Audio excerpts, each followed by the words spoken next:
"Christopher, you're a disgrace to this family. Leave. You're not wanted here." Those cutting words pierced through the air, spat by my own father amidst the celebration of my brother Alex's wedding. The humiliation stung deeper as Alex remained silent, a silent accomplice to my expulsion. Anger boiled within me, ready to storm out, when a plea for help interrupted my departure. A staff member, desperate in a moment of crisis, sought my aid. In that unexpected turn, my father saw me for who I truly was, and it jolted him. "My name is Christopher, one of two brothers in our family. Growing up, our father, a stern lawyer, favored Alex, leaving me to perpetually chase his shadow. No moment of leisure existed in our lives. Every second was dedicated to lessons and studying. Even the simple joy of playing with friends was a luxury denied.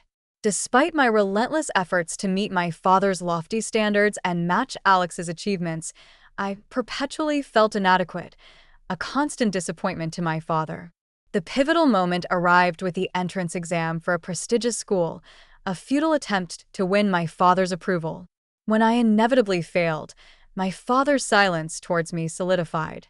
His attention focused solely on Alex, and my mother was left to navigate the shadows of neglect. I found solace in my mother's unwavering support, but the feelings persisted, exacerbated by Alex's indifference. Determined to forge my own path, I departed silently after high school, leaving only a note for my mother. Striking out on my own, I secured a job at a hotel where I could both work and live. It was there, amidst the bustling corridors and transient guests, that I found the freedom and fulfillment that eluded me at home. I get to focus on what I need to do. Christopher, another mistake. How many times do I have to tell you? I'm sorry. I'll fix it right away. Get it together, Christopher. Michael, the hotel manager, was relentless in his expectations. As a mere high school graduate thrust into the real world, I constantly found myself on the receiving end of his reproach. Yet amidst the criticism, I persisted, striving to prove myself in this unfamiliar terrain. Unlike my father's harshness, Michael's feedback was constructive. His praise, when earned, fueled my determination to excel. A significant moment etched itself into my memory at the dawn of the new year, the busiest time for the hotel. After completing the requisite training, I was entrusted to work independently. That year, the influx of guests seemed greater than ever, stretching our resources to their limits. The chaos of serving dinner guests, either in the bustling dining hall or through room service, reached fever pitch. Despite being a novice, I tackled my duties with fervor, aware that my learning curve came at the expense of the hotel's smooth operation. Then a minor crisis struck. On New Year's Day, a colleague fell ill, leaving us short-staffed. I doubled down on my efforts, pushing myself beyond the mandated hours to keep the hotel afloat. Just when it seemed we had weathered the storm, disaster struck. The kitchen sink's pipe burst amidst the dinner rush, plunging us into chaos. With no plumber available on New Year's Day, the situation grew dire. Michael's frustration mirrored the mounting tension. In a moment of desperation, I stepped forward. "Michael, can I try fixing the plumbing? I'll sort it out." Though met with skepticism, my offer was our only hope. With a hesitant nod, Michael relented, allowing me to take charge. Unbeknownst to many, my time in a science-focused high school had equipped me with a unique set of skills, including rudimentary plumbing knowledge. Drawing on this background, I set to work. Half an hour later, the once flooded kitchen was restored to order. The crisis was averted through a combination of determination and unexpected expertise. I had somehow managed to fix the pipe, I announced breathlessly to Michael. He rushed over, turning the faucet with eager anticipation. Water gushed forth, a testament to my makeshift repair. The room erupted in smiles and praise. "Great job, Christopher. You're my pride and joy," Michael declared, his words washing over me with warmth. Growing up under Michael's guidance had been a revelation. Together, we navigated the challenges of New Year's Day at the hotel, emerging victorious. The sense of fulfillment I experienced that day left an indelible mark, shaping the person I am today. 15 years flew by, and I found myself fully immersed in my role at the hotel. Then one day, a letter arrived from Mom, breaking the silence that had settled between us. It bore news of Alex's impending marriage. Though I had drifted apart from Dad and Alex, Mom's plea for my presence at the wedding tugged at my heartstrings. Reluctantly, I agreed to attend. The venue, a luxurious hotel, mirrored Alex and Dad's penchant for extravagance. As I arrived clad in a trusty suit, I couldn't shake the feeling of being out of place amidst the elite gathering. Perhaps Alex's bride, a woman of impeccable grace, was a product of Dad's networking or a strategic alliance. In the waiting room, surrounded by faces of high society, I found myself an outsider, observing from the periphery. With no one to engage, I became a silent observer, watching the intricate dance of privilege and power unfold before me. As I locked eyes with two familiar faces, a sense of unease settled within me. His expression was unmistakably displeased. Dad and Alex approached, their presence looming over me. "Why are you here?" Dad's voice, deep and commanding, echoed through the air, stirring memories long buried. "Is it so wrong to celebrate Alex's wedding?" "Oh, by the way, congrats, Alex," I replied, trying to diffuse the tension.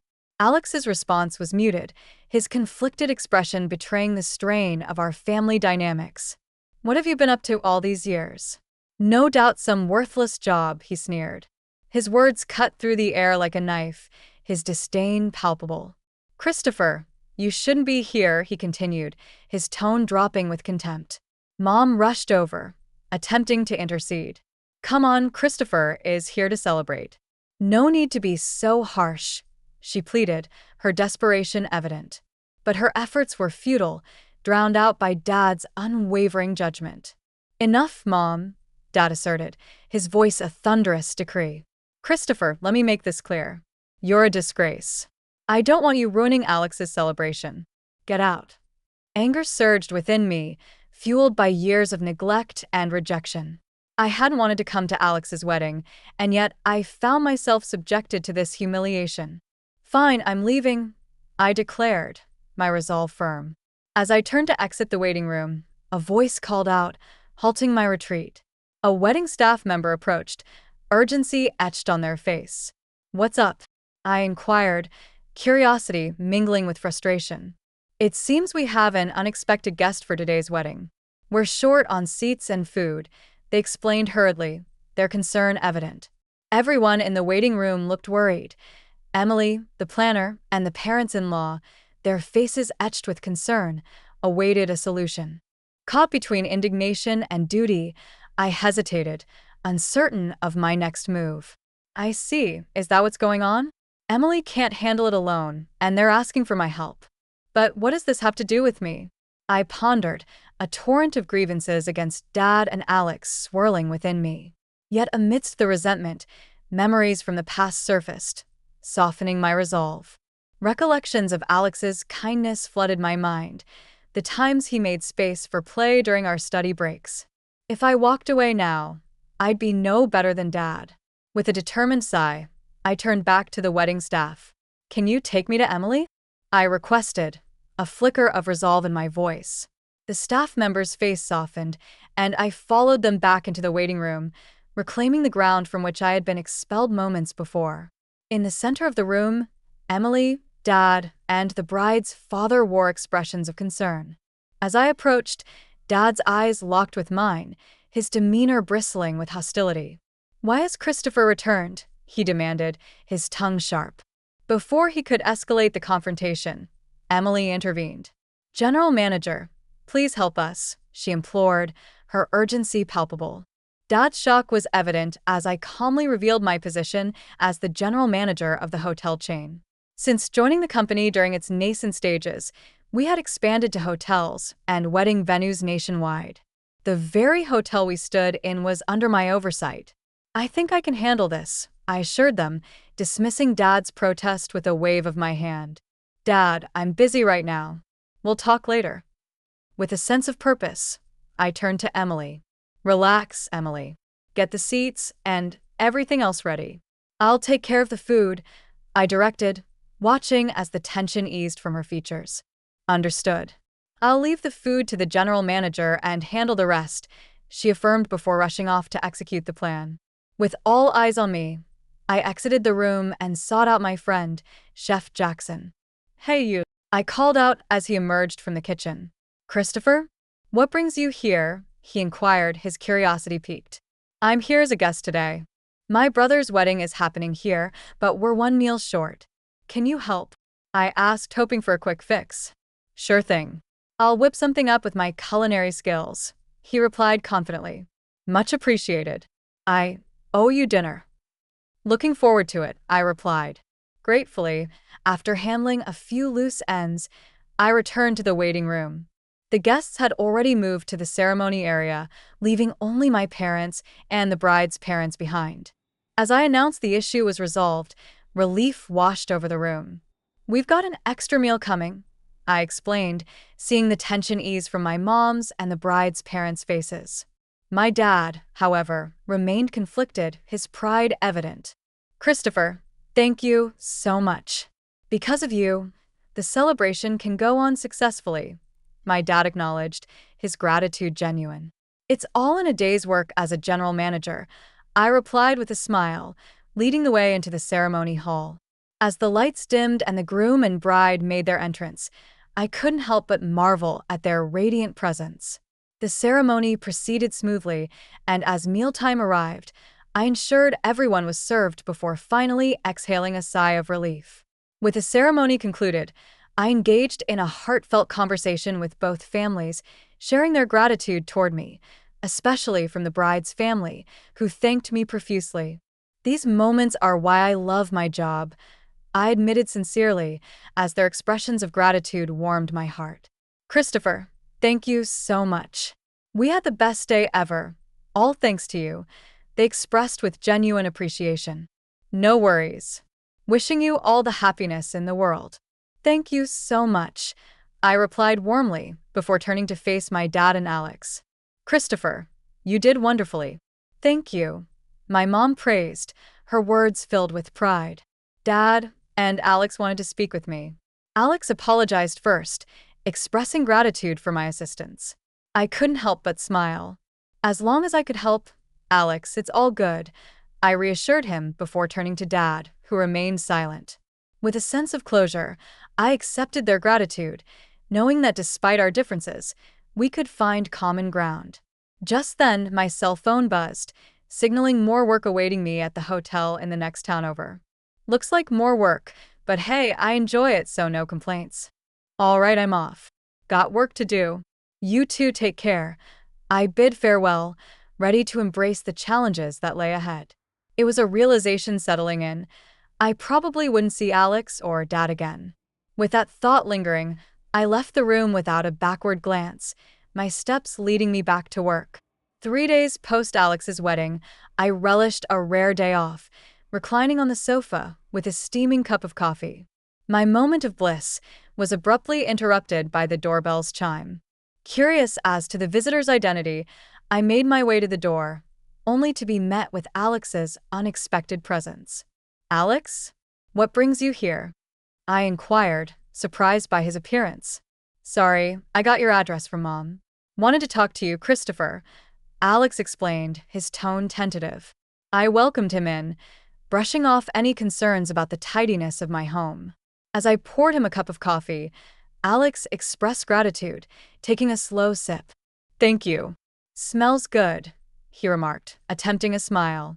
As we settled into conversation, Alex's demeanor shifted, his gaze unwavering as he broached the topic at hand. The next moment he apologized. I recoiled, puzzled by a sudden change in tone. I'm really sorry for everything, he admitted, catching me off guard.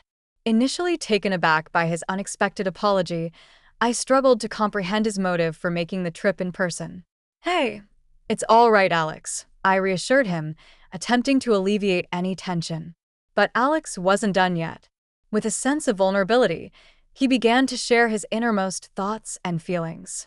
You might think I'm the older brother who can do anything, but I envy you, Christopher, he confessed, his words striking a chord. Silence enveloped the room as Alex's confession hung in the air, leaving me at a loss for words. His admission took me by surprise, shattering preconceived notions and revealing a side of him I had never seen. "I had no idea you felt that way, Alex," I admitted, a twinge of guilt gnawing at me as I processed his revelation.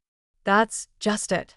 It's not your fault, Christopher," Alex reassured me, his weak smile betraying a depth of emotion. In that moment, a sense of understanding washed over me, bridging the gap between us, Alex said. "I'm sorry. I never considered that you were struggling too," I confessed, my own remorse surfacing. My brother's smile, though faint, spoke volumes. "That's just it. It's not your fault, Christopher," he reassured me, his words echoing in the quiet room. With a newfound sense of empathy and connection, we found the words to express what had long been left unsaid, strengthening the bond between us. "I think you've been through struggles I can't even imagine. I truly admire that. But I also want you to know about me," I confessed to Alex, feeling the weight of my words as they hung in the air. Taking a deep breath, I paused, gathering my thoughts before continuing. Alex listened intently, his silence encouraging me to share more. Breaking away from our parents and becoming independent wasn't easy either. The beginning was really tough, I admitted, recognizing the parallel struggles we both faced. "It's true, we both have our share of hardships," Alex acknowledged, his response genuine. It was clear that he had more to say, but I found myself at a loss for words, unsure of how to offer guidance or reassurance. Unable to conjure up wise counsel, I spoke from the heart. "To be honest, I think you should do what you really want to do, Alex, without worrying about Dad," I suggested, hoping to offer him some semblance of clarity amidst his inner turmoil. As Alex absorbed my words, a sense of relief washed over him. "You're right, Christopher. You've helped clear up my inner turmoil." "Thank you," he expressed, gratitude evident in his tone. "No, thank you, Alex, for coming over," I replied sincerely, accompanying him to the door as he departed with a promise to return for coffee. A month later, a letter arrived from Alex detailing his decision to leave behind his career as a lawyer in pursuit of his passion for glass craftsmanship.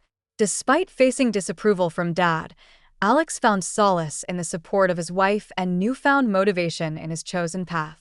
As I reflected on Alex's journey and our evolving family dynamics, I couldn't help but feel a sense of pride in the bond between siblings. Lost in thought, the sound of my mobile phone's alarm jolted me back to reality, signaling the start of another day in the path I had chosen, in the job I had embraced.